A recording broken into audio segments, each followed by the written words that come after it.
The rain fell like divine judgment upon the cobblestones of Cheapside, turning the debt auction into a theater of misery.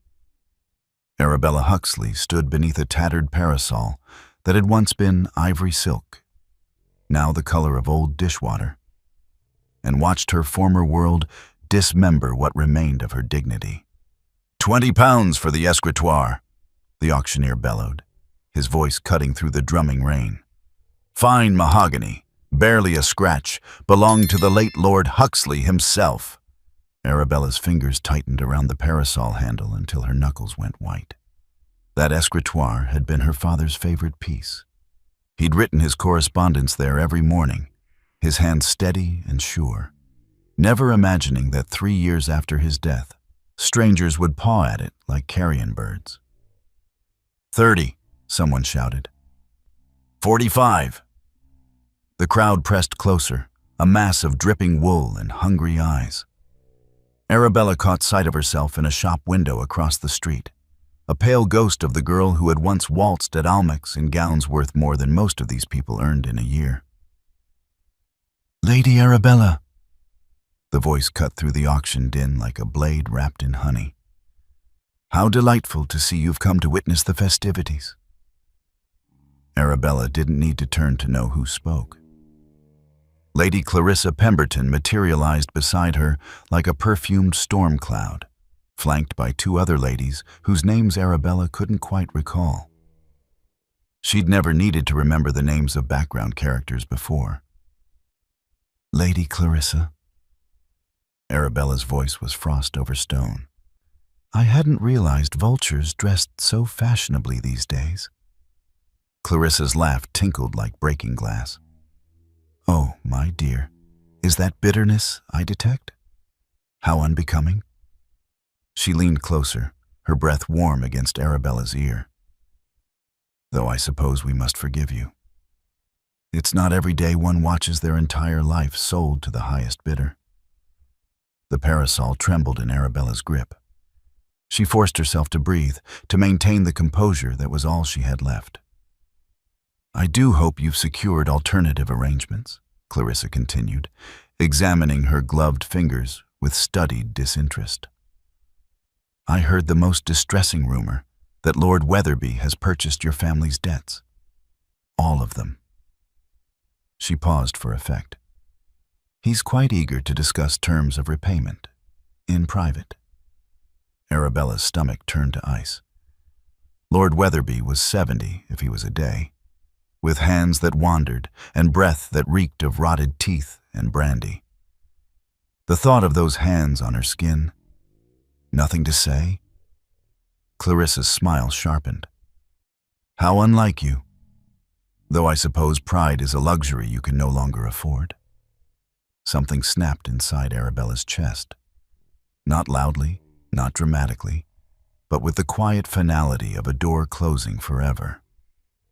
Actually, she heard herself say, her voice surprisingly steady, I have secured arrangements. I'm to be married. Clarissa's eyebrows rose. Married? To whom? Surely no gentleman of quality would... She caught herself. But the damage was done. No, Arabella agreed, her mind racing ahead of her words, propelled by desperation and spite in equal measure. No gentleman of your acquaintance, certainly.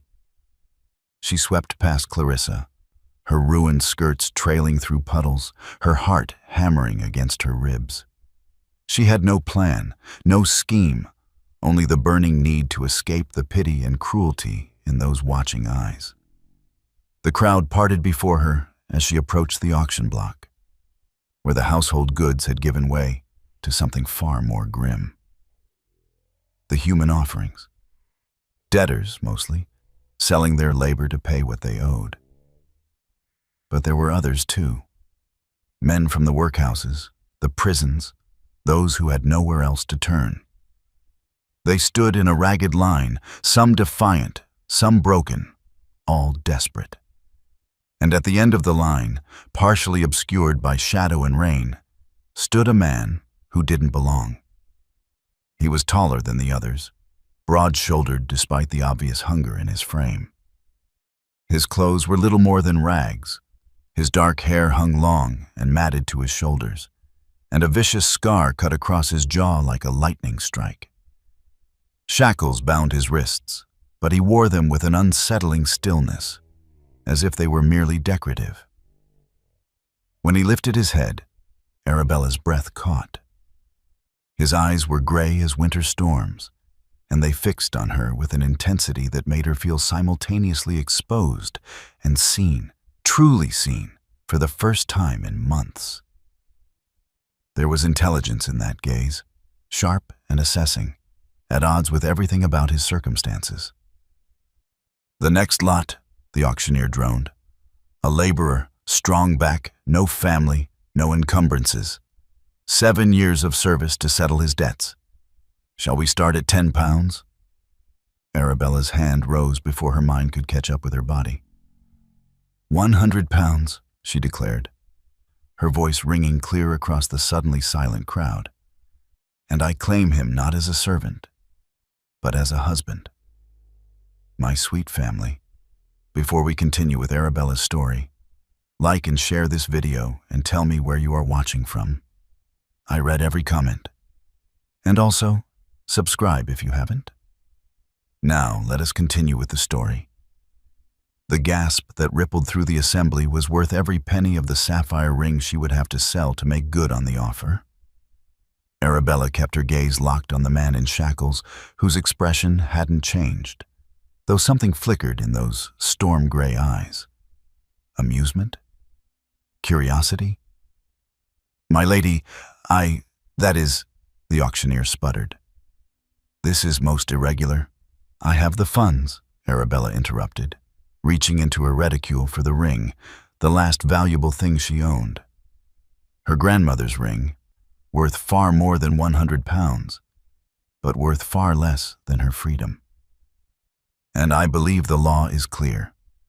A woman may choose her husband from among the debtors if she assumes his obligations." It was an archaic statute, rarely invoked, but it existed. She'd stumbled across it weeks ago while desperately searching for any escape from Weatherby's clutches. Behind her, Clarissa's voice rose in outrage. "This is absurd. She's making a mockery." "Yes," Arabella said, finally turning to face her tormentor with a smile that felt like broken glass in her mouth. "I suppose I am. But at least I'll be a married woman making a mockery, which is still more respectable than a spinster at the mercy of creditors." The man in shackles made a sound that might have been a laugh. The cottage squatted on the edge of nowhere, like a rotting tooth, its thatched roof patchy and its windows clouded with grime. Arabella had never seen it in daylight before. Her solicitor had shown her the deed by lamplight in his dusty office, presenting it as if it were a prize rather than a punishment. "Your mother's dower property," he'd said. "Modest, but yours free and clear." Modest. The word echoed hollowly in her mind as the hired cart creaked away, leaving her standing in ankle-deep mud with a silent stranger who was now, legally and impossibly, her husband. Gideon, she'd learned his name from the auction papers, stood motionless beside her, his newly freed wrists still bearing the angry red marks of the shackles. He carried nothing because he owned nothing.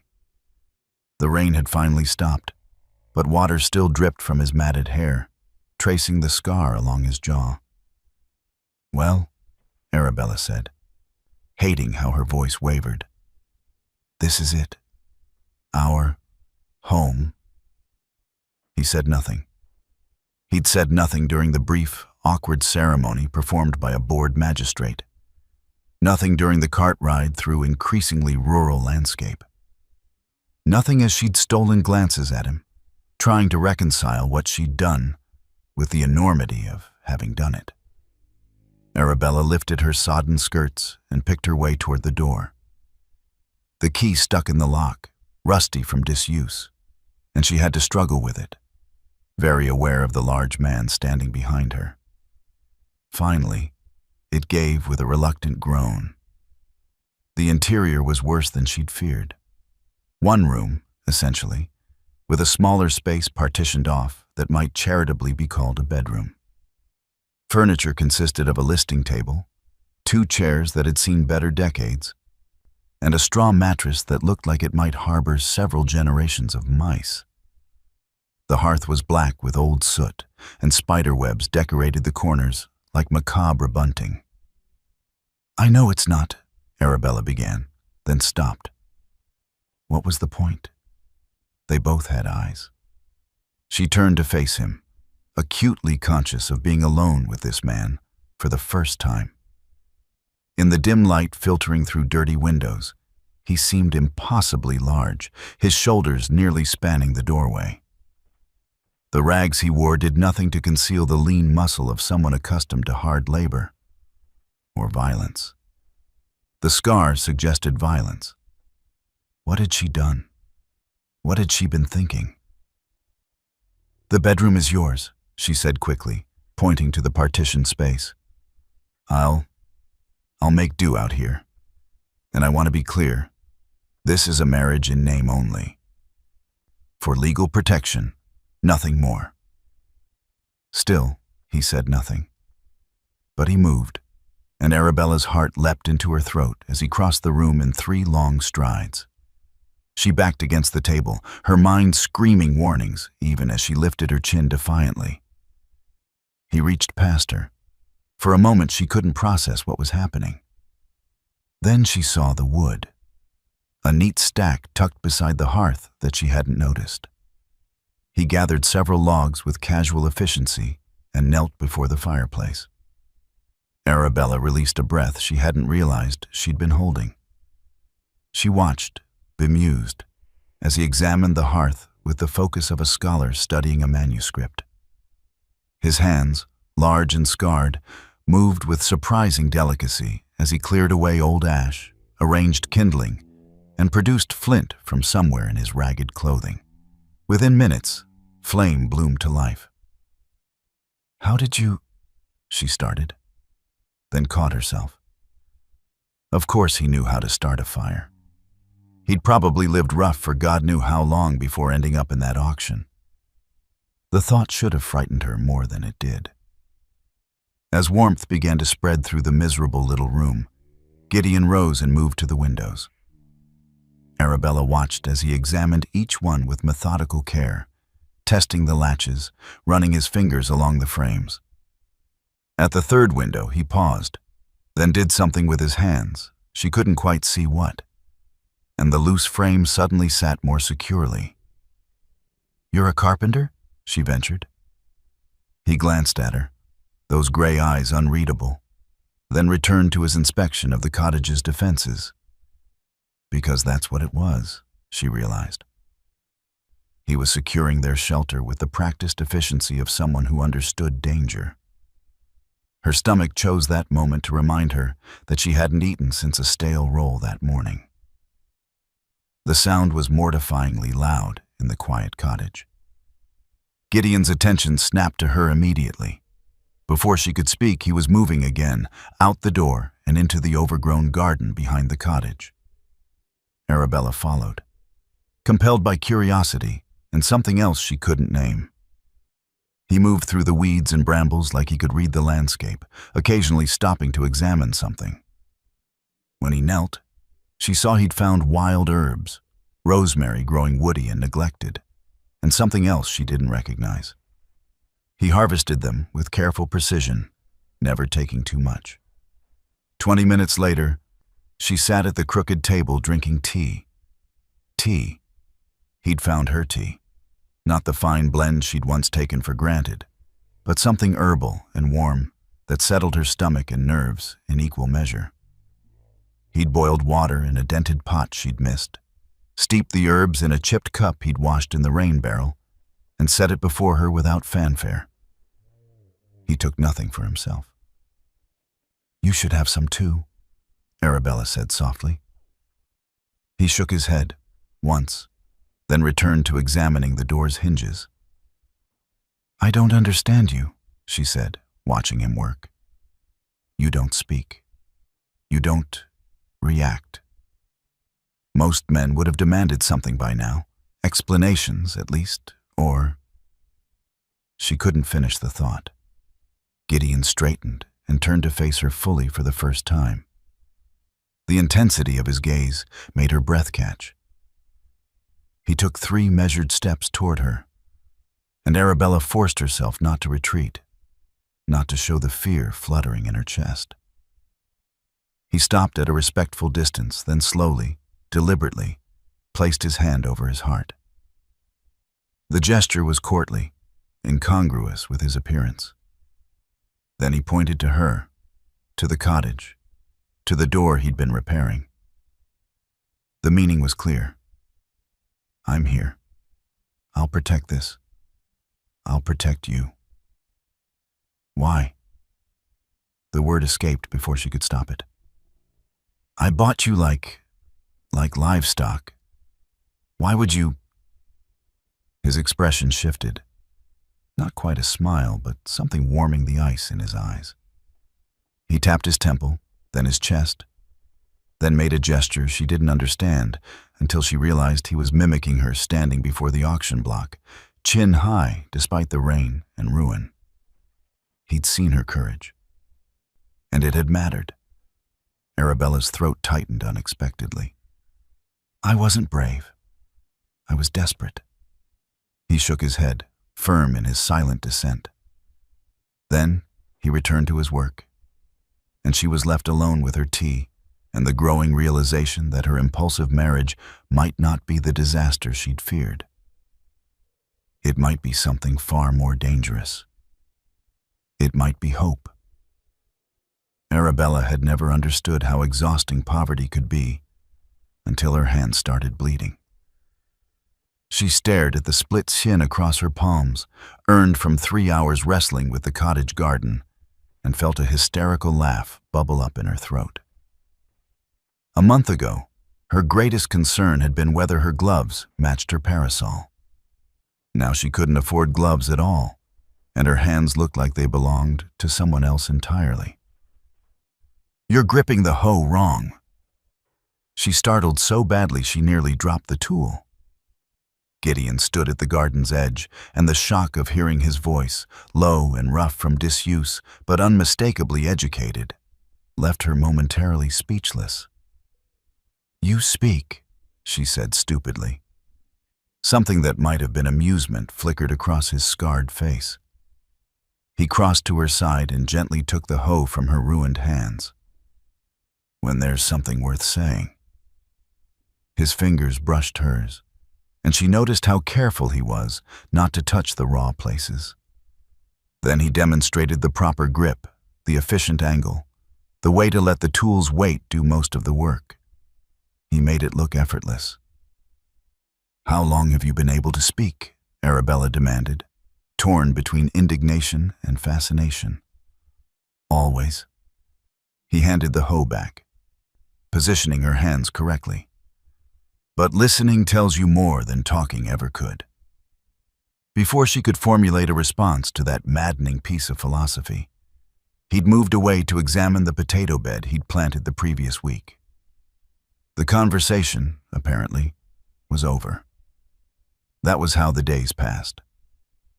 Gideon would offer sparse instruction in the practical arts of survival, how to coax fire from damp wood, which wild plants were edible, how to patch a roof with rushes and prayer.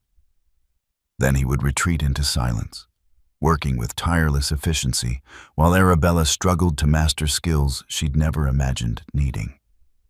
She learned to bake bread, though her first attempts emerged from the oven like charred bricks.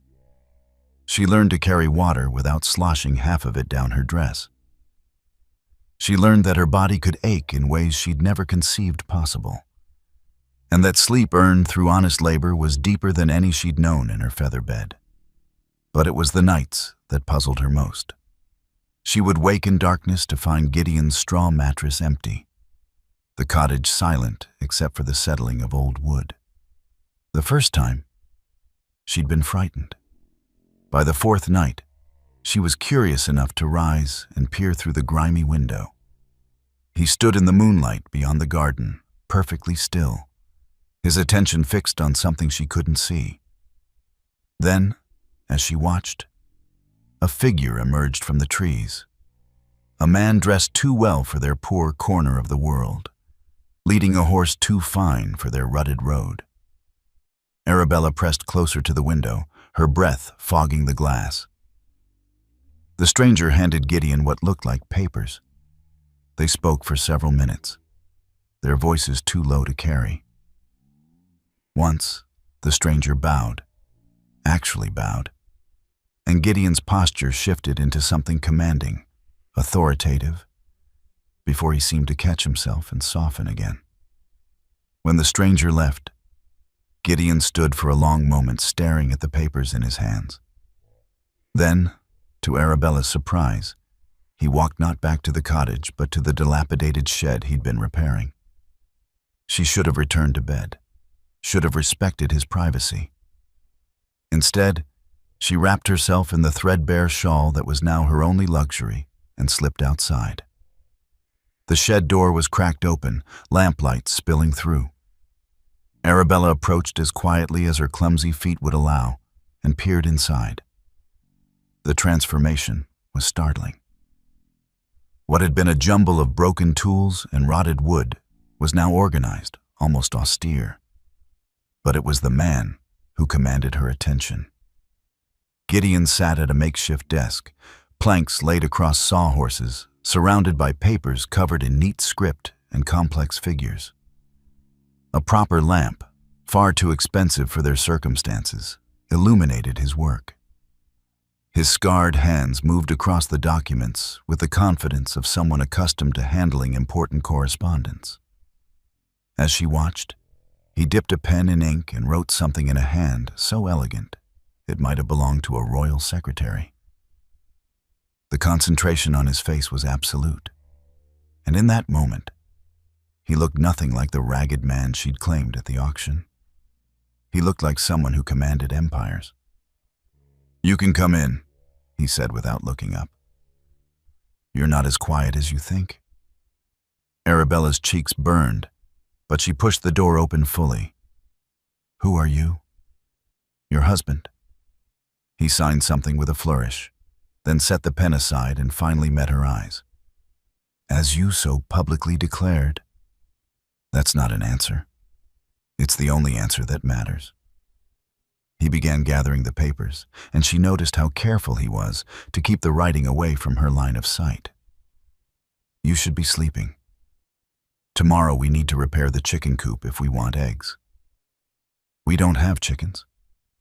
"We will by afternoon." He said it with such certainty that she didn't doubt him.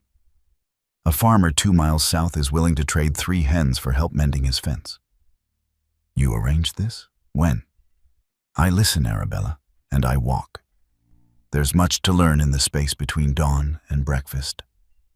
She moved closer, studying him in the lamplight. "Those papers, that man who visited, the way you write, you're not what you pretended to be at that auction." "I pretended nothing." His voice was soft but firm. "I was exactly what I appeared to be. A man in chains. Waiting." "Waiting for what?" "For someone brave enough to see past the shackles." He stood towering over her in the small space, but somehow she wasn't frightened. "For someone who would choose character over comfort. For you, as it happens." Arabella's heart hammered against her ribs. "That's absurd. You couldn't have known I would—" "No," he agreed. "I couldn't have known. But I hoped." He reached past her to extinguish the lamp, his arm brushing her shoulder. In the sudden darkness, his voice was even closer. "Hope is all any of us have, in the end. Now go to bed, wife. The chickens won't wait for your beauty sleep." The endearment, spoken in that educated rumble, sent an unwelcome flutter through her stomach. She retreated to the cottage, her mind spinning with questions that multiplied faster than answers. Behind her, she heard the soft sound of a lock engaging. Not keeping her out, she realized. keeping his secrets in. The village market was a riot of noise and commerce that made Arabella's head spin. She'd never had to navigate such a place before. Servants had always handled the vulgar business of purchasing food.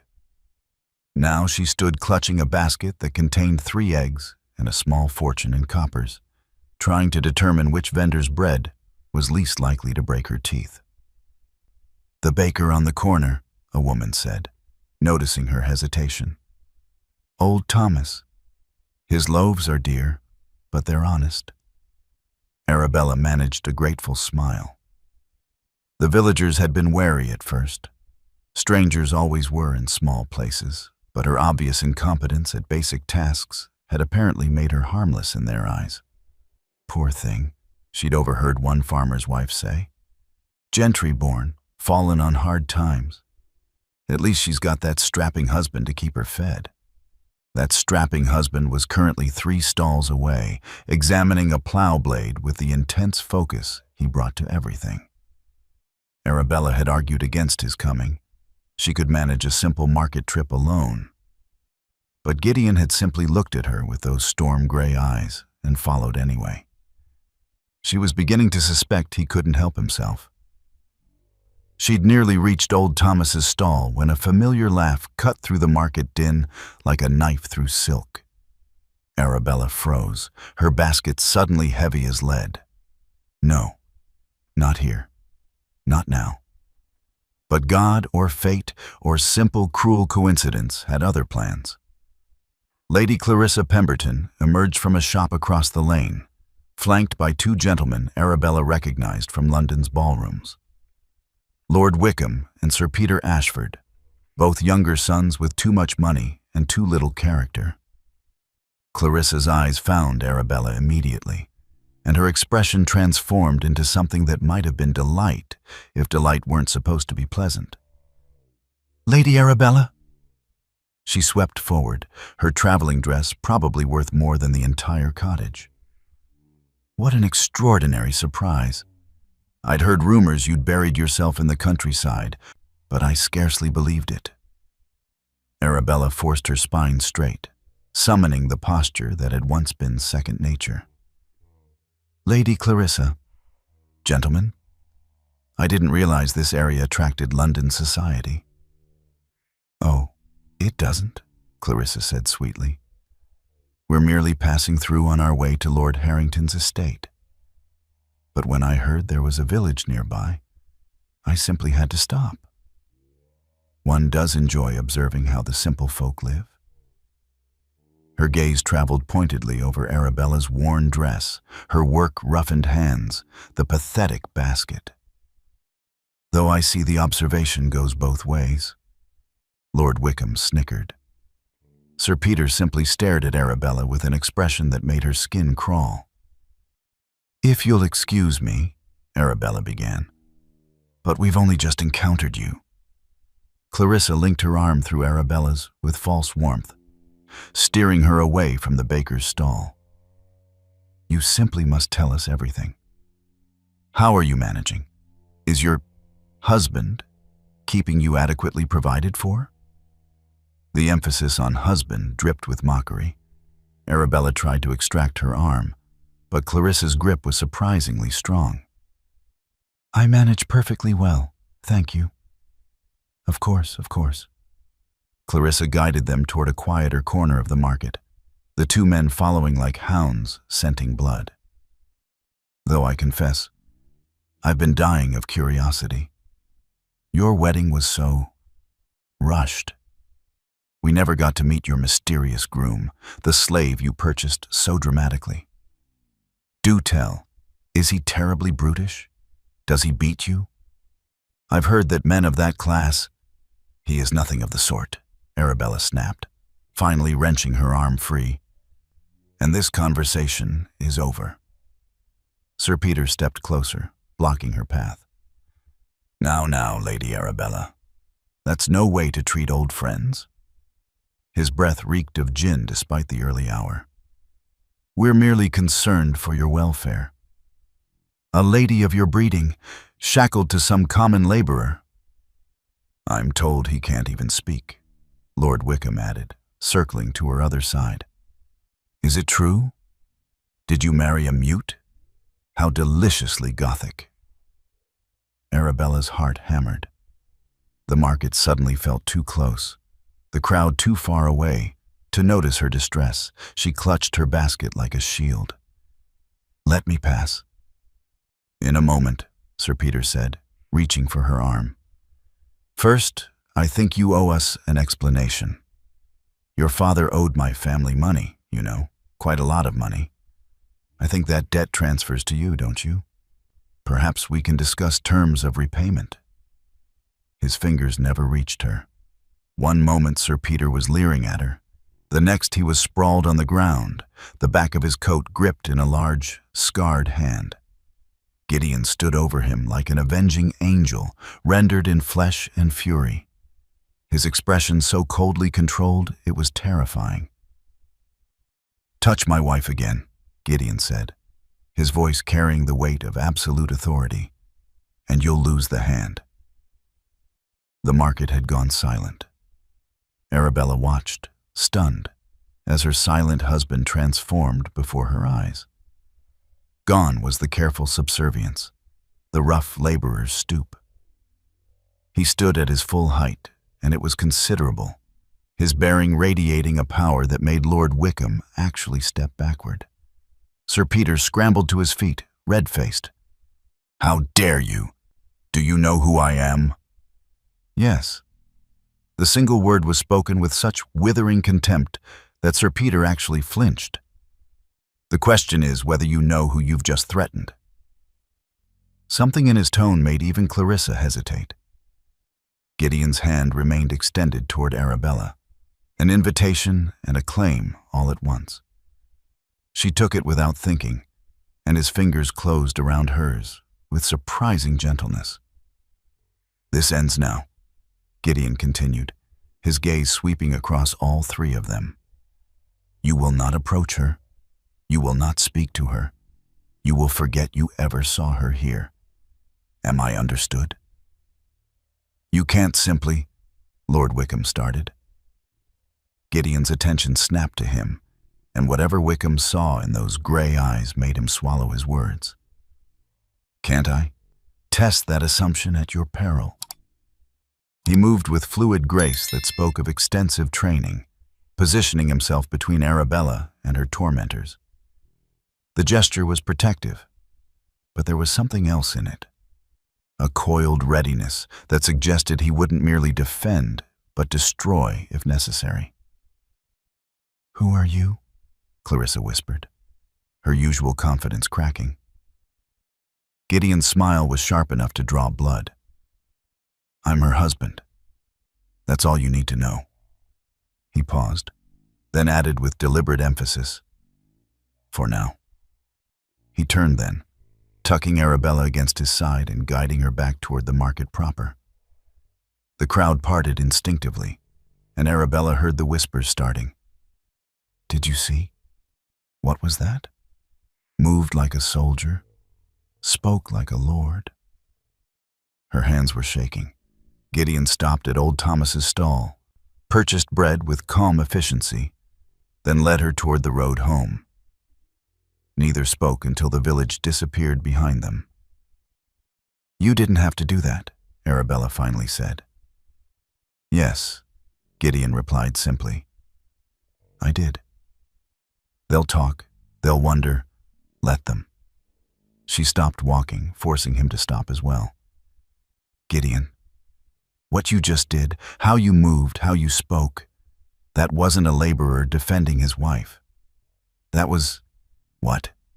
His expression was unreadable. I don't know, she admitted. But I intend to find out. His thumb brushed across her knuckles, a gesture so tender it stole her breath. Not yet, he said softly. Trust me a little longer. And despite everything, the secrets, the mysteries, the impossibility of it all, she found that she did. The first messenger arrived on a Tuesday. riding a horse that cost more than most men earned in a lifetime. Arabella was hanging laundry, a task she'd finally mastered without dropping everything in the dirt, when the sound of hoofbeats drew her attention. The rider was a severe-looking man in his middle years, dressed in black from collar to boot, his bearing military straight. He dismounted with practiced efficiency and surveyed the cottage with an expression that suggested he'd smelled something foul. "I'm looking for—" He paused, consulting a slip of paper. "Gideon Rathbone." Arabella's stomach tightened. No one ever came looking for Gideon. They existed in careful isolation, their poverty a moat that kept the world at bay. "Who's asking?" The man's gaze swept over her with the same distaste he'd shown the cottage. "Tell him Blackwood is here. He'll understand." Before Arabella could respond, Gideon emerged from the garden, dirt on his hands and something carefully blank in his expression. "Blackwood, you're early. The situation has escalated." Blackwood's tone was clipped, professional.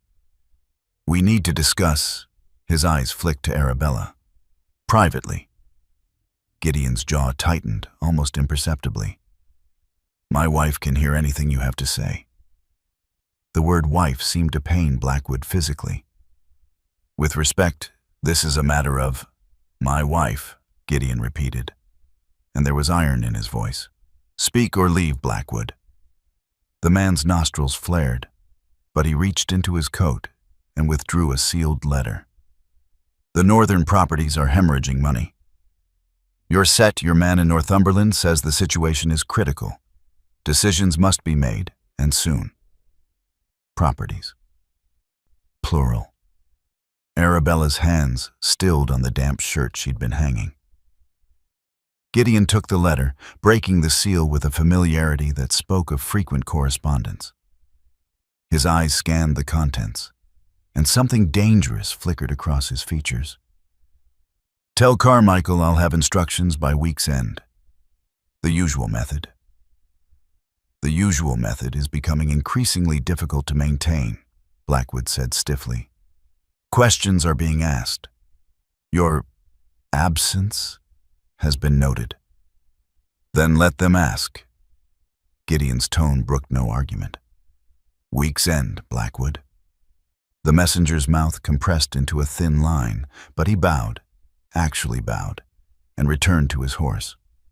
Within moments, he was cantering back down the rutted road, leaving nothing but dust and questions in his wake. Arabella waited until the hoofbeats faded completely before speaking. "Northern properties? It's complicated." Gideon folded the letter and tucked it inside his shirt. "I'm not simple-minded, Gideon. I can handle complicated." He looked at her then, really looked, and she saw the war playing out behind his eyes. "Not yet," he said finally. "Soon. I promise you, soon. But not yet." "Are you a criminal?" The question burst out before she could stop it. "Is that why you were at that auction? Are you hiding from the law?" Something that might have been a laugh escaped him. "No, Arabella. I'm not a criminal." "Then what? Who are these people who keep arriving in the dead of night? What are these properties? Why does a man dressed like an undertaker bow to someone living in a hovel? The answers you want aren't the answers you need." "Not yet." He stepped closer, his hands hovering near her arms but not quite touching. "Trust me. Please. Just a little longer." "You keep asking me to trust you while keeping secrets that could—" She stopped, a horrible thought occurring to her. "Are you married? Is there another wife somewhere? Is this all some elaborate—" "No." The word was fierce, almost violent. "There is no other wife. There is only you. There has only ever been you." The intensity of his declaration left her breathless. "That's impossible. You didn't even know me before the auction." His expression softened into something that might have been sadness. didn't I?" Before she could parse that cryptic response, he was walking away toward the shed that housed his secrets. Arabella stood among the wet laundry, her mind churning with possibilities, each more unsettling than the last. The second messenger came 3 days later, then a third. Then they began arriving with alarming regularity, always well-dressed, always deferential to Gideon, always carrying letters or packages that disappeared into the locked shed. Arabella tried to ignore it. She focused on the garden, on the chickens that had indeed appeared as promised, on mastering the art of making edible stew. But the questions gnawed at her, like rats in the walls. She began watching more carefully, noticed how Gideon's rough accent slipped sometimes, revealing cultured vowels beneath, noticed how he held himself when he thought she wasn't looking, the bearing of someone accustomed to being obeyed. Noticed the signet ring he wore on a chain around his neck, hidden beneath his shirt, that she glimpsed once when he was working shirtless in the garden. She'd seen that crest before, in London, in important houses. One night, unable to bear it any longer, she waited until his breathing deepened in sleep and crept to the shed. The lock was good, far better than anything else on their property. But she'd watched him open it enough times to know he kept the key on that same chain as the ring. Her hand was on the shed door when his voice cut through the darkness. "I wouldn't, if I were you." Arabella spun. Gideon stood in the cottage doorway, bare-chested, his expression unreadable in the moonlight. Not angry, precisely. Just weary. "I deserve to know," she said, hating how her voice shook. "I'm your wife, Gideon. In name, yes, but still. These people who come and go, these secrets. What if they put us in danger? What if they put you in danger?" "They won't." He crossed the distance between them. "I would burn everything to ash before I let any harm come to you." "That's not an answer." "It's the only answer I can give." He cupped her face with work-roughened hands that were somehow still gentle. "Arabella, my stubborn, brave, infuriating wife. What I'm asking, the patience I need from you, it's not fair. I know that. But it's necessary." "For what?" "To keep you safe. To keep us safe." His thumb brushed her cheekbone. "And to give you the choice you deserve when the time comes." "What choice?" Instead of answering, he kissed her forehead, a gesture so achingly tender it brought unexpected tears to her eyes. Then he led her back to the cottage, away from the shed and its secrets. And she let him. But that night, lying on her straw mattress, listening to his breathing in the darkness, Arabella made a decision of her own. If he wouldn't tell her the truth, she would find it herself. The letter arrived on a morning that had started deceptively pleasant. Arabella was kneading bread. Her loaves were almost respectable now, when she heard the approaching carriage. Not the single horse of Gideon's mysterious messengers, but the full rattle and creak of a proper coach. Her hands stilled in the dough. No one they knew owned a carriage. Through the window, she watched a gleaming black landau pull to a stop before the cottage, looking as out of place as a diamond in a pigsty. The driver, liveried and stiff, descended and opened the door. A footman, an actual footman, stepped down first, then turned to assist his passenger. Lady Clarissa Pemberton emerged like a queen, surveying conquered territory. Arabella's stomach plummeted. She looked down at herself, flour-dusted, wearing a dress that had been mended so many times it was more thread than fabric, her hair tied back with a scrap of ribbon. Then she looked at the cottage, seeing it suddenly through Clarissa's eyes. The sagging roof, the patched walls, the chickens scratching in the dirt. This was a mistake. Coming here was a mistake. But there was nowhere to run. "Lady Arabella," Clarissa's voice carried false warmth across the yard. "I do hope you don't mind the intrusion. I was simply overcome with concern after our encounter in the village. I said to myself, Clarissa, you simply must call on poor dear Arabella and see how she's managing." The footman was already unloading baskets from the carriage. Arabella stepped outside, wiping her hands on her apron with as much dignity as she could muster. "Lady Clarissa, this is unexpected." "Oh, I should have sent word, but I was seized by such impulse." Clarissa gestured to the baskets. "I've brought provisions, some decent tea, proper bread, a few other necessities. Consider it an act of Christian charity." The words were daggers wrapped in silk. Arabella's cheeks burned, but she kept her voice level. "That's very generous, but unnecessary. We manage quite well." "Manage?" Clarissa's gaze swept the cottage with theatrical concern. "My dear, you're living in a hovel. There's no shame in accepting help from old friends." "We're not friends." Now. Clarissa moved closer, her expensive perfume clashing with the honest smell of chickens and earth. "I know you're proud, Arabella. It was always your most endearing and most tiresome quality. But pride won't keep you fed." She lowered her voice conspiratorially. "And between us, I'm not the only one who's concerned. Everyone in London is talking about your situation, your dramatic marriage to that man. Some are even planning to visit, though I convinced them to let me come first, to assess whether you're suitable for company." The threat was clear. Clarissa had come as an advance scout, and her report would determine whether Arabella faced a parade of mockery disguised as concern. "Where is your husband, by the way?" Clarissa's eyes glittered. "I'm simply dying to make his proper acquaintance. After his rather aggressive display in the village, I feel we got off on the wrong foot." "He's working." Arabella gestured vaguely toward the fields. It was true Gideon had left at dawn to help a neighboring farmer, trading labor for supplies.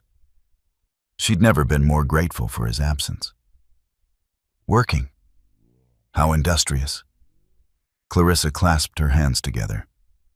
"Then we have time for a proper chat. You simply must invite me in for tea. I insist." It wasn't a request. The footman was already carrying baskets toward the cottage, and Clarissa swept forward with the confidence of someone who'd never been denied entry anywhere. Arabella had no choice but to follow her own former peer into her own meager home. The interior looked even worse with Clarissa in it. The lady's gown probably cost more than every stick of furniture combined. She made a show of looking around, her expression cycling between pity and poorly concealed delight. "How rustic," Clarissa murmured, trailing a gloved finger along the rough-hewn table. "You've certainly embraced the pastoral life, haven't you?" "I've embraced survival," Arabella said flatly. She busied herself with the kettle, grateful to have something to do with her shaking hands. "Yes, I can see that." Clarissa settled delicately on one of the rickety chairs, testing it as if it might collapse beneath her. "Tell me, Arabella, and please be honest, are you happy? Truly? Because if you're in some sort of distress, if that man is mistreating you in any way, there are options. Lord Weatherby, despite everything, has expressed continued interest in resolving your family's debts, with certain considerations." "Of course." Arabella's hand clenched around the kettle handle. "I would rather starve." "You may well do so." Clarissa's mask slipped slightly, revealing the venom beneath. "Look at you. Look at this place. You were meant for ballrooms and estates, not shoveling chicken manure. And for what? Some scarred brute who can barely string 2 words together? He's worth 1,000 Lord Weatherbys. Is he? Clarissa leaned forward. Then where did he come from, this paragon? Why was he in chains at a debtor's auction? What's his family name? His prospects? His past? She paused, letting the questions hang. You don't know, do you? You married a complete stranger out of spite and desperation, and now you're paying the price. Each word landed like a blow because they were true. Arabella did know almost nothing about Gideon's past. She had married a stranger, and she was paying a price, though not the one Clarissa imagined. I've made my choice, Arabella said quietly.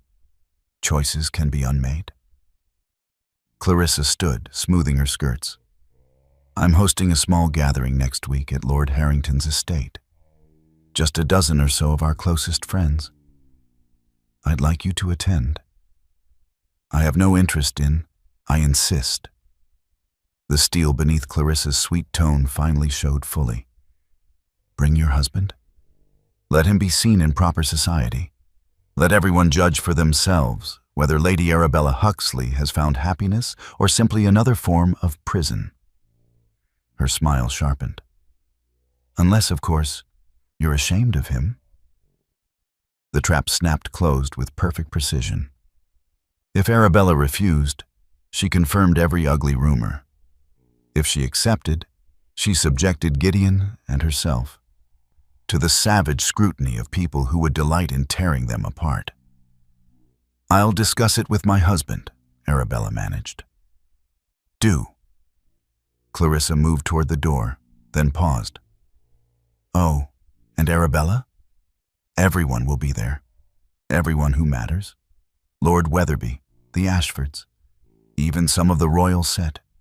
It will be quite the occasion. She let that sink in. I do hope your husband owns appropriate clothing, though I suppose we could arrange something if he doesn't. Charity, after all, comes in many forms. After Clarissa's carriage disappeared in a cloud of dust and triumph, Arabella stood in the cottage surrounded by baskets of expensive provisions that felt like payment for her humiliation. She wanted to throw them all into the fire, wanted to scream, wanted to weep. Instead, she returned to her bread dough, kneading with a violence that would have scandalized her old etiquette teacher, and waited for Gideon to come home. She had no idea how to tell him they'd just been invited to their own public execution. Gideon knew something was wrong the moment he crossed the threshold. Arabella stood at the table with her back rigidly straight, attacking a carrot with a knife as if it had personally offended her. The cottage reeked of expensive perfume, and baskets of provisions he certainly hadn't purchased lined the walls like accusations. What happened? He asked, setting down the sack of grain he'd earned. We've been invited to a party. Her knife came down with particular viciousness. At Lord Harrington's estate, next Saturday. Gideon went very still. Harrington's estate. Lady Clarissa extended the invitation personally. The carrot didn't stand a chance. She was very insistent. It seems all of London society is gathering to observe the spectacle of my fallen state. And to meet you, of course. My mysterious husband.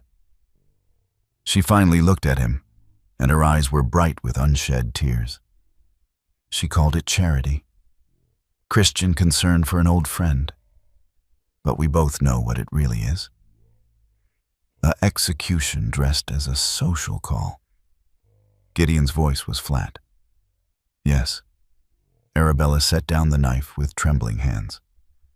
And I don't know how to refuse without confirming every terrible thing they think about us. About you. But if we go... She laughed, a broken sound. If we go, they'll tear us apart for entertainment. You don't know these people, Gideon. How cruel they can be when they scent weakness. He crossed to her side, tilting her chin up with gentle fingers. Then we don't show them weakness. How? Look at us. Look at this place. She gestured wildly. You own one decent shirt. I have a single dress that isn't held together with hope and thread. We'll arrive in a farmer's cart while they descend from gilded carriages. They'll laugh at us before we even speak. Let them, Gideon said. But something dark flickered behind his eyes. Their laughter means nothing. It means everything. Arabella pulled away, pacing the small space. You don't understand. This is my world, my former world. I know how it works. The whispers, the cutting remarks disguised as compliments, the way they'll dissect every word, every gesture, every... The sound of hoofbeats interrupted her spiral. Gideon's expression went carefully blank in a way that now set off alarms in Arabella's mind. Stay inside. Gideon. But he was already moving toward the door. Through the window, Arabella watched another fine horse arrive. This one carrying Blackwood and a second man she didn't recognize, elderly, distinguished, wearing spectacles that caught the late afternoon light. She couldn't help herself. She followed Gideon outside. Absolutely critical that you reconsider, Blackwood was saying as she emerged. The northern situation requires your immediate presence. This charade has gone on long enough. I'll thank you to remember your place, Blackwood. Gideon's tone could have frozen fire. The older man cleared his throat. If I may, your don't. Gideon cut him off with a single word. Then, seeming to sense Arabella's presence, he turned. The look on his face was resigned. Arabella, meet Mr. Pemberton, my solicitor. And you've met Blackwood, your steward, Arabella finished slowly. Pieces were clicking together in her mind with sickening clarity. Not a criminal associate. Your steward, managing your properties. She looked at the men, their expensive clothing, their deferential postures. How many properties, Gideon? The silence stretched like a drawn blade. 17, the solicitor said finally. Currently, though the northern estates are technically Pemberton. Gideon's voice was deadly quiet. Go back to London, both of you. I'll send instructions when I'm ready. But the Harrington affair, Blackwood started. What did you say? Arabella's voice was sharp. Blackwood had the grace to look uncomfortable. Lord Harrington's gathering. We received intelligence that Lady Clarissa Pemberton, no relation, he added hastily, has been making inquiries. She's discovered enough to be dangerous. If you attend that party as a common laborer, and she exposes even a fraction of the truth, then what? Arabella demanded. What truth? What exactly are you all so desperate to hide? Gideon's jaw clenched. Arabella, not like this. No, I think exactly like this. She rounded on him, months of confusion and secrets boiling over. You have 17 properties. You have a steward and a solicitor. You receive correspondence sealed with a ducal crest. Yes, I've seen it. You move like a soldier, speak like a scholar when you forget to hide it, and men with power bow to you in the mud. Her voice broke slightly. Who are you? Before Gideon could answer, another voice shattered the moment.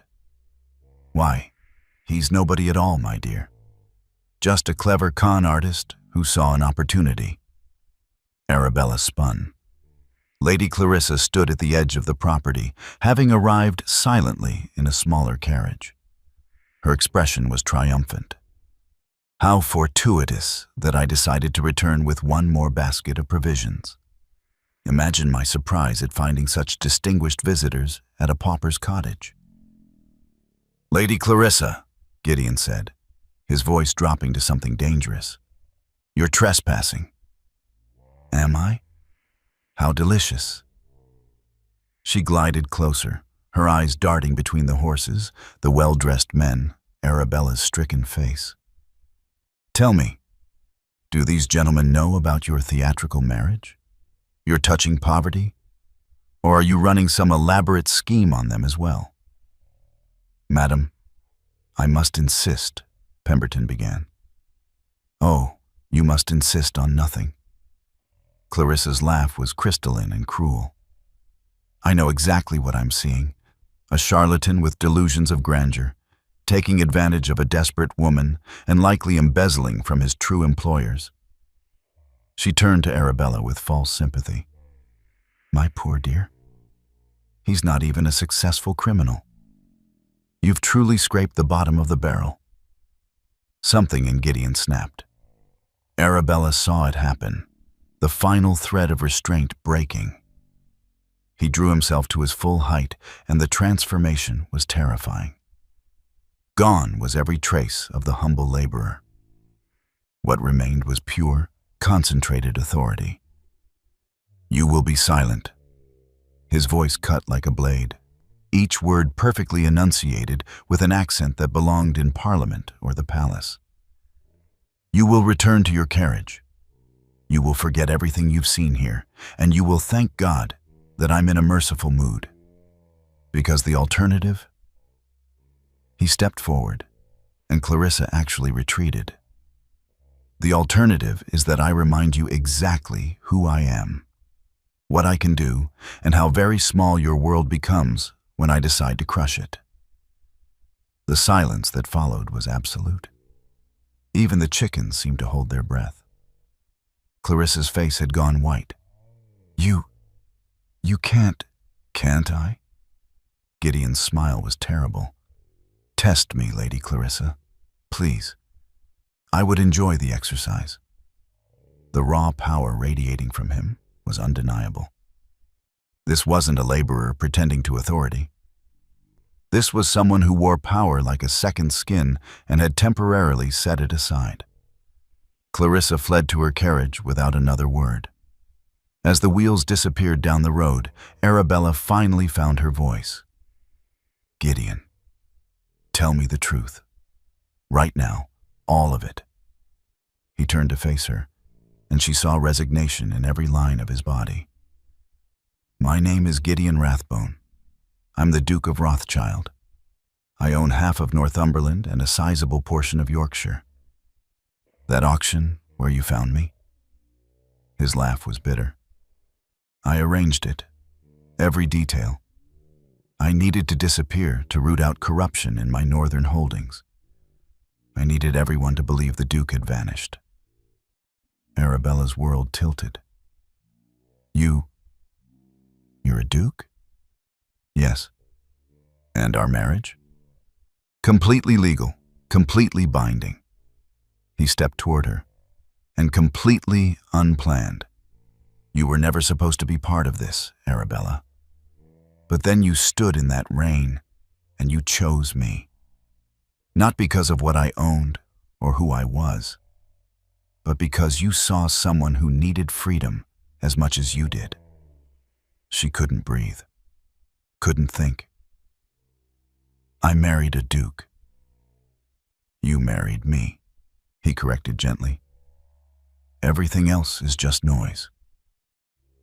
The royal summons arrived at dawn, delivered by a courier whose livery bore the unmistakable seal of the crown. Arabella stood in the doorway of the cottage in her nightdress, staring at the cream-colored envelope as if it might bite. The Duke and Duchess of Rothschild are hereby commanded to attend the Grand Ducal Ball at Carlton House on Saturday next, in celebration of His Majesty's birthday. The words swam before her eyes. Duchess. The title felt like a costume several sizes too large. 3 days had passed since Gideon's revelation. 3 days of careful distance and careful words. Of Gideon sleeping in the shed and Arabella lying awake in the cottage, her mind churning with the impossible reality of her situation. She'd married a duke. She was a duchess. The man she'd pitied, protected, was one of the most powerful peers in England, and she had no idea what to do with that information. Gideon emerged from the shed as the courier departed, already dressed despite the early hour. He took one look at the summons in her hand, and his expression shuddered. "It's time, then," he said quietly. "Time for what?" "For me to return to London, to resume my duties." He wouldn't meet her eyes. "The northern corruption has been rooted out. My stewards have the evidence they need. There's no reason to maintain this charade any longer." The word stung. "Is that what this was? A charade?" "You know it wasn't." Finally, he looked at her, and the pain in his eyes was raw. "But the choice I mentioned before, the one you deserve to make, it's here now, Arabella. You married a man you thought was a slave. You agreed to poverty, to hardship, to a life at the margins. You never agreed to be a duchess. You didn't give me the chance to agree or disagree. You lied. I did. No defensiveness, just stark acknowledgement. I had my reasons, and I thought they were good ones. But that doesn't change what I took from you, the right to choose your life with full knowledge of the facts." Arabella's fingers crumpled the summons. "So what happens now?" "Now I go to London. I attend the ball, fulfill my obligations to the crown." He paused, and something vulnerable crossed his features. "And you decide whether you want to come with me, not as the woman who had no choice, but as someone who knows exactly what she's choosing." "That's not fair." "No," he agreed. "None of this has been fair to you. But I'm trying, Arabella. I'm trying to give you the autonomy I should have given you from the beginning." He moved past her into the cottage, gathering the few possessions that were truly his, which, ironically, were almost nothing. The man who owned 17 estates packed his life into a single worn bag with practiced efficiency. "Blackwood will come this afternoon," Gideon said, not looking at her. "He'll bring a carriage, funds, anything you need. If you decide to attend the ball, he'll escort you to Rothschild House in London. If you decide—" He swallowed hard. "If you decide you want an annulment, Pemberton will handle the arrangements quietly. You'll be provided for, regardless. Generously." "You're giving me permission to leave you?" Arabella's voice cracked. "I'm giving you the choice I should have offered from the start." He finally faced her fully. "I love you, Arabella. I've loved you since you stood in that rain and chose courage over comfort.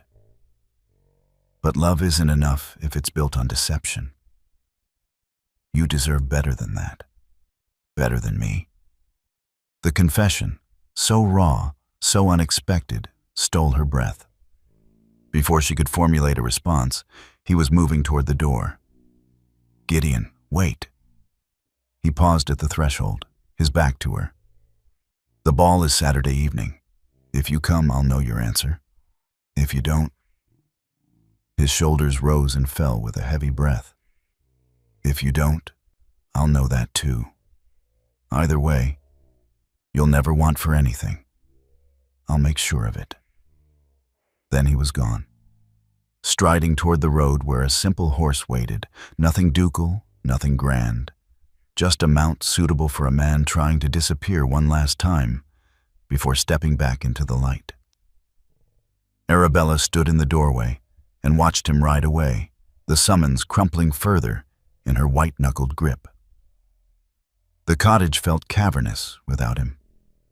She wandered through the single room, seeing evidence of Gideon everywhere: the chair he'd repaired, the hearth he'd restored, the small improvements he'd made with quiet competence. Outside, the garden thrived with the vegetables he'd planted. The chicken coop he'd built stood sturdy against the wind.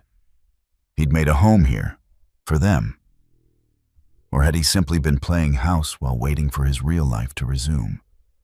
Blackwood arrived precisely when Gideon had promised, accompanied by a carriage that looked absurdly opulent against the cottage's shabby backdrop. He emerged with his usual severe expression, but something in his eyes might have been sympathy.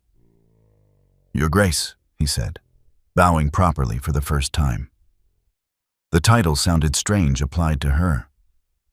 "I'm here to assist with whatever you require." "I require answers," Arabella said. "Real ones. No more secrets, no more careful omissions. If I'm meant to decide my future, I need to understand my past. Our past." Blackwood's mouth compressed, but he nodded. "What would you like to know?" "Everything. Start with why a duke would arrange to be sold at a debtor's auction." Over tea, proper tea from the baskets Clarissa had brought in her poisonous charity, Blackwood explained. The corruption in Gideon's northern estates had been extensive, systematic. His own stewards had been embezzling, his managers accepting bribes, his tenants suffering under exploitation that happened under his own seal. When Gideon discovered it, he'd realized the rot went deep enough that a conventional investigation would simply send the guilty scattering. So he disappeared, arranged his own capture at a manufactured debt auction, become invisible to observe the truth. He lived rough for 3 months before that auction, Blackwood said quietly. Deliberately made himself unrecognizable, endured considerable hardship, all to gather evidence. And he was supposed to be purchased by one of his own agents, Arabella guessed. Someone who would spirit him north to continue the investigation. Yes, your intervention was entirely unexpected. Blackwood's lips twitched with something that might have been a smile. I've never seen him so thoroughly thrown by a variable he hadn't anticipated. He could have told me. After the wedding, he could have explained. Could he? Blackwood's gaze was unexpectedly kind. Would you have believed him? A man in rags claiming to be a duke? Or would you have thought him mad, dangerous? Arabella had no answer for that. He was going to tell you, Blackwood continued, after the northern business was concluded. He had a plan. There's always a plan with His Grace. But then you defended him in the market. Protected him from your former peers, showed him who you truly were, without the influence of his title or wealth. He paused. I think that's when he realized how unfair the entire situation had become. You'd chosen him for himself. The reveal would change everything. So he kept lying. So he kept trying to be worthy of the choice you'd made. Blackwood set down his teacup with careful precision. I've served the Rothschild family for 30 years, Your Grace. I've never seen the Duke like this, uncertain, vulnerable. You've undone him rather thoroughly. Arabella looked at the summons, now smoothed flat on the table between them. The ball. What happens if I go? You'll be presented to the crown as the Duchess of Rothschild. Every eye in England will be upon you. Every tongue will wag about the mysterious woman the Duke married in secret. It will be, he searched for the word, intense. And if I don't? His Grace will attend alone, face the speculation and gossip alone. And then he'll come back here to this cottage to hear your decision in private. Blackwood's expression softened infinitesimally. Either way, the choice is entirely yours, as it should have been from the beginning. After Blackwood left, Arabella sat in the cottage as afternoon faded to evening.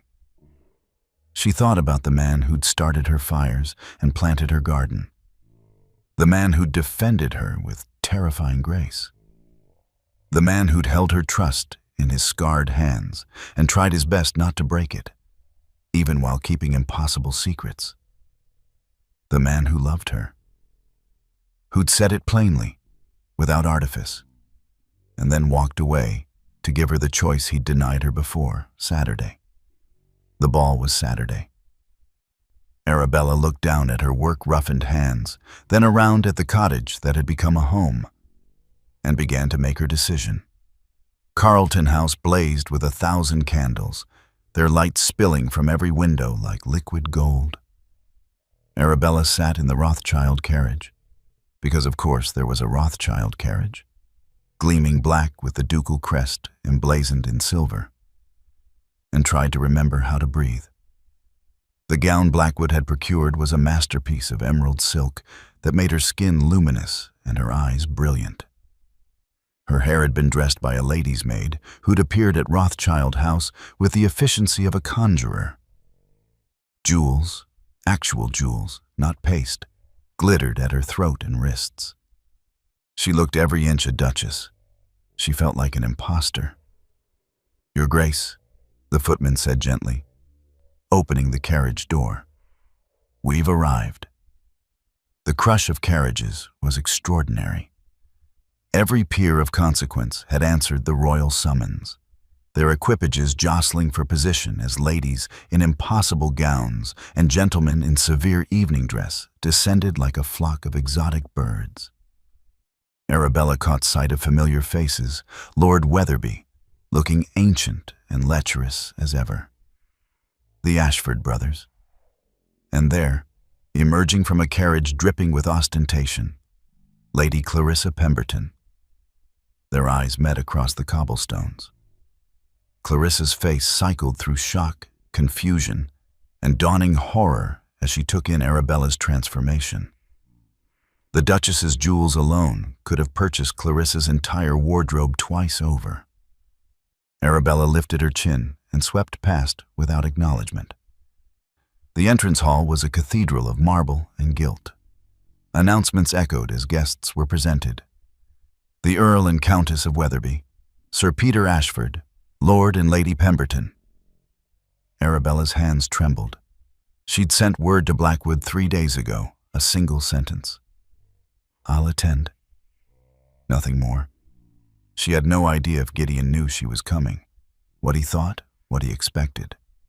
She had no idea what she expected herself. The Duchess of Rothschild. The announcement cut through the din like a blade. Conversation didn't just pause, it stopped. Every head in the entrance hall swiveled toward her. Arabella forced her feet to move, forced herself to glide rather than flee. The crowd parted before her, and she felt their stares like physical touches. Heard the whispers starting, a susurrus of shock and speculation. That's her? That's the woman? Impossible. The Duke's wife was some bankrupt nobody. She's wearing the Rothschild emeralds. I heard he found her in a workhouse. She kept walking, kept her expression serene, kept breathing. The ballroom doors loomed ahead, thrown open to reveal a space so magnificent it defied description. Crystal chandeliers the size of carriages, mirrors that multiplied the crowd into infinity. And at the far end, on a raised dais draped in royal purple, Arabella's breath stopped. The peerage sat in careful hierarchy, arranged by rank and favor. But even in that glittering assembly, one figure commanded attention with gravitational inevitability. Gideon sat in the position of highest honor, immediately to the right of the empty throne that awaited His Majesty. He wore midnight blue velvet that made his broad shoulders heroic, his dark hair trimmed and tamed, though it still held that slight wildness that no barber could fully conquer. The scar on his jaw, that mark she'd traced with her eyes 100 times, looked not brutal, but distinguished in the candlelight. But it was his eyes that held her. Those storm-gray eyes that had watched her from the shadows of an auction block, that had studied her with quiet intensity across the cottage table, that had looked at her with something too fierce to be mere affection. He'd been watching the door, waiting for her. When he saw her, his entire body went rigid. Something crossed his face too quickly to name: relief, hunger, hope, fear, all tangled together into an expression so raw it made her chest ache. Then he rose. The movement sent a ripple through the assembly. Dukes did not rise casually, particularly not when seated in positions of such prominence. But Gideon stood with the fluid grace that had always marked him, stepping down from the dais as if compelled by forces beyond protocol. He crossed the ballroom floor toward her. The crowd melted away, giving them a corridor of space that felt both private and terribly exposed. Arabella was aware of hundreds of eyes watching, hundreds of minds calculating what this meant. The Duke of Rothschild, descending from his throne to claim his mysterious bride. He stopped 3 feet away, close enough that she could see the tension in his jaw, the careful control in every line of his body. This close, she could see he was terrified. "You came," he said, and his voice held wonder. "I had an invitation." Her own voice was steadier than she'd expected. It seemed rude to decline the crown. His lips twitched, almost a smile. The crown. Of course. And I needed to see something. What? Arabella stepped closer, closing the distance between them. Around them, the whispers intensified, but she ignored them. I needed to see if the man I married still existed underneath all this. She gestured to the grandeur surrounding them, the guilt and the title and the power. And? The question was barely a whisper. She reached up and traced the scar on his jaw, the one that had frightened her once and now felt familiar as her own heartbeat. You're wearing velvet instead of rags. You smell of expensive soap instead of honest sweat. But your eyes? She met his gaze fully. Your eyes are the same, still watching, still seeing me. His hand came up to cover hers, pressing her palm against his face. Always. From the moment you stood in that rain, I've seen nothing but you. You lied to me. I did. You let me believe you were powerless when you held more power than anyone in this room. Yes. You let me pity you, protect you. His smile was sad. That last part was real.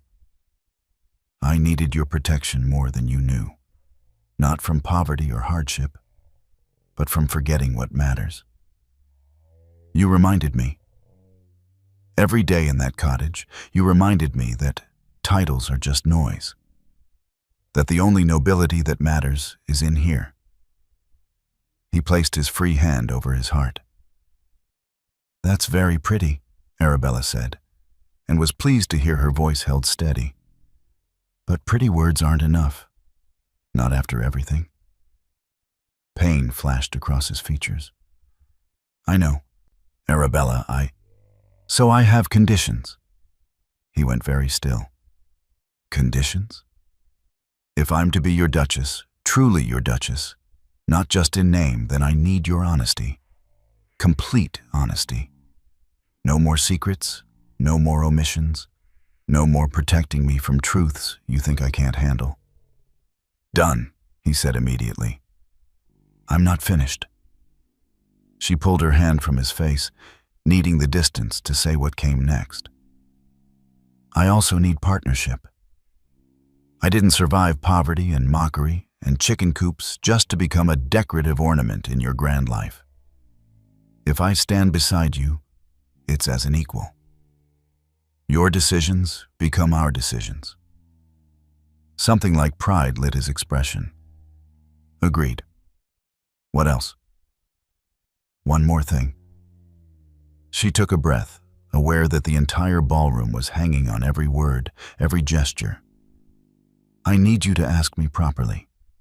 Not as a transaction at an auction, not as a desperate escape.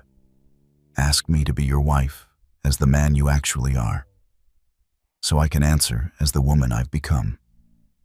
The ballroom had gone so silent that the rustle of Gideon's velvet coat seemed loud as thunder as he sank to one knee before her. Gasps echoed off the mirrored walls. A duke kneeling was unprecedented, particularly before an audience. But Gideon seemed to forget they had an audience at all. His attention was wholly, intensely on her. "Arabella Huxley," he said, his voice carrying in the crystalline silence. "You saved me when I was in chains. You defended me when I had nothing. You saw worth in me when the world saw only rags and scars. I have 17 estates, but none of them mean anything without you in them. I have a title that goes back centuries, but it's worthless if I can't share it with you." He took her hand, his thumb brushing over her work-roughened knuckles. "Will you marry me? Again. Properly this time. Will you be my duchess, my partner, my equal? Will you let me spend the rest of my life proving that the best decision I ever made was being in that auction house, waiting for a brave woman to choose me?" Arabella looked down at him. This powerful man on his knees. This duke who'd lived as a pauper. This enigma who'd become her home. Behind him, she could see Clarissa's stricken face, Weatherby's confusion, the shocked titillation of the entire assembly. Let them watch. "Yes," she said clearly. "I'll marry you. Again." The smile that broke across Gideon's face was incandescent. He rose in one fluid movement, pulled her into his arms, and kissed her in front of God. The crown and all of England's peerage. The ballroom erupted. As applause and scandal swirled around them, Arabella pulled back just enough to whisper against his lips, "The cottage. I want to keep the cottage." His laugh was warm and rich and utterly free. "Whatever you want, Duchess. The cottage is yours. I'm yours. All of it, always." "Good," she said, and kissed him again. She'd married a slave to escape mockery. Instead, she'd found a duke. But more importantly, she'd found a man who knelt. And that, Arabella decided as Gideon swept her into the formal dance, made all the difference. My beautiful family. And that is how a woman who married a slave became the most powerful duchess in England. But here's what breaks my heart. Thousands of you just watched this entire transformation, this complete journey from rags to riches, from humiliation to triumph, and you're about to scroll away without subscribing. After everything we've been through together? No. Here's what you're going to do. Subscribe right now because there are more stories like this coming. Hit that like button because Arabella would want you to celebrate her victory properly. And share this with someone who needs to remember that sometimes the worst decision turns out to be the best one. Comment below telling me your favorite moment. Was it the market confrontation? The bread making?